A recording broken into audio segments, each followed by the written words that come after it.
But aren't the differences present because gay and lesbian families have long been marginalized? Hard to say. It's possible.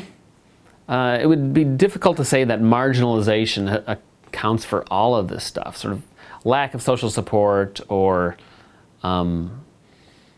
lack or more stigmatized relationships, right? I mean, sure, in some of the places where these kids grew up, their mother or their father's behavior would have been stigmatized. Not all the places where they've grown up. So I'm sure there's some stigma and some marginalization at play in the background here. What we don't see a whole lot of at play is sort of the bullying thing, right, which is associated with a lot of suboptimal outcomes in this study, right? I saw it, I looked at it, and but the bullying doesn't account for the association between the negative association between growing up with a mother who had a same-sex relationship and 25 of these 40 outcomes, right?